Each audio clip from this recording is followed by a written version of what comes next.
Bandai išsirinkti tarp Xiaomi 17T ir 17T Pro? Žinau, kodėl tau sunku. Jie atrodo beveik vienodi, specifikacijos panašios, o kameros tos pačios.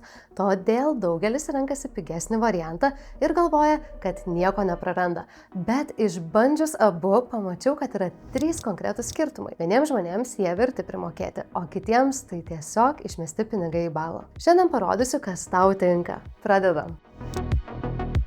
Abu modeliai šiemet tapo kompaktiškesni palyginus su praeitų metų 15 serija. Jie atrodo mažiau masyvus ir kur kas elegantiškiau. Kameros modelis taip pat perdarytas.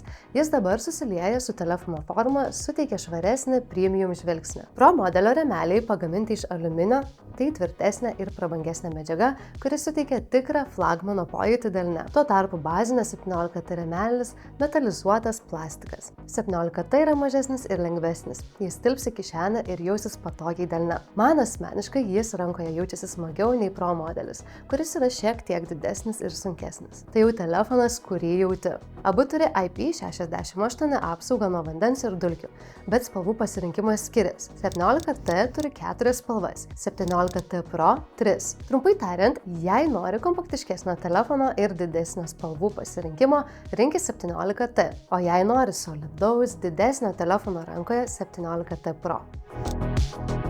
Čia atsiranda pirmas tikras skirtumas. 17T turi 6,59 colio AMOLED ekraną, 17T Pro dar didesnį 6,83 colio AMOLED ekraną su greitesniu atnaujinimo dažniu. Abu ekranai pasižymi labai aukštu ryškumu, gausybė spalvų, Dolby Vision ir HDR10+ palaikymu. Saulėje viską matysi puikiai abiejais atvejais. O ilgesniam naudojimui vakare akis tausos Xiaomi Vision Care technologija. Jis sumažina mėlynos šviesos kiekį ir pašalina mirgėjimą. Bet skirtumas tampa juntamas žaidžiant. Pro modelis reaguoja į prisilietimus akimirksniu greičiau. Tad jei žaidi daug ir rimtai, 17T Pro ekranas tau bus geresnis įrankis. Jei žiūri filmus, naršai ir bendrauji, 17T ekrano kokybės užteks per akis. Čia dauguma žiūrovų sutrinka, todėl paaiškinsiu paprastai.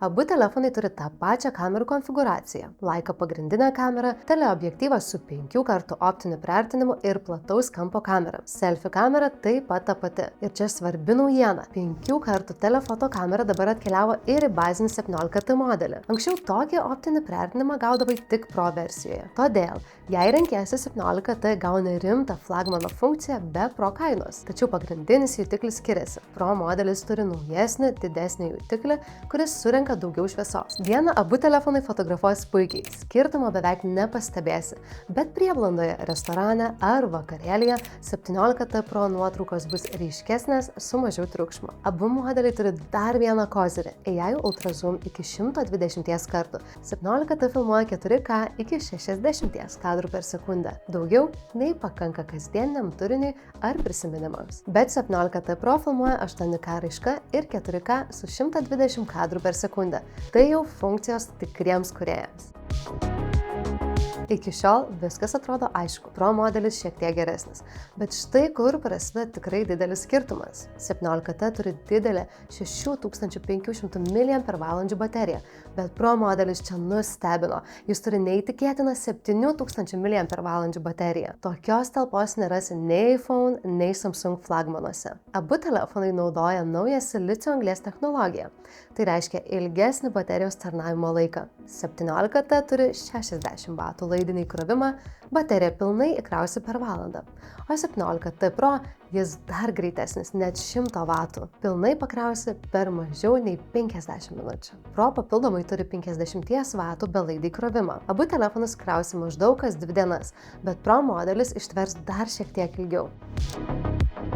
Paskutinis didelis skirtumas po kapotu. Abu modeliai turi galingus MediaTek Dimensity procesorius, bet Pro versija gavo naujesnės kartos galingesnį variklį. Jis yra pastebimai greitesnis, grafika veikia sklandžiau, o energijos vartoja mažiau. Bet kasdienėje veikloje skirtumo nepajusi. Abu telefonai veikia žaibiškai. Jei nesi gameris ar video kūrėjas, šitas skirtumas tau nesvarbus. Bet jei esi, žinosi, kad tau reikia Pro.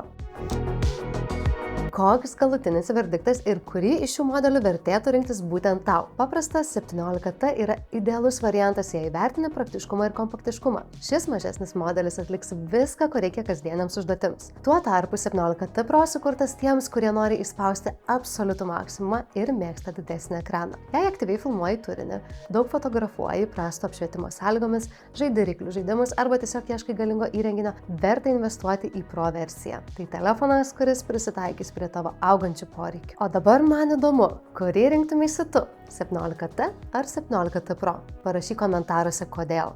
O jei jau nusprendai, kurį modelį nori įsigyti, nuorodos yra aprašyme. Spaus, įsidėk į krepšelį ir lauk savo naujo telefono. Gera žinia tiems, kurie nusprendė įsigyti šiuos telefonus.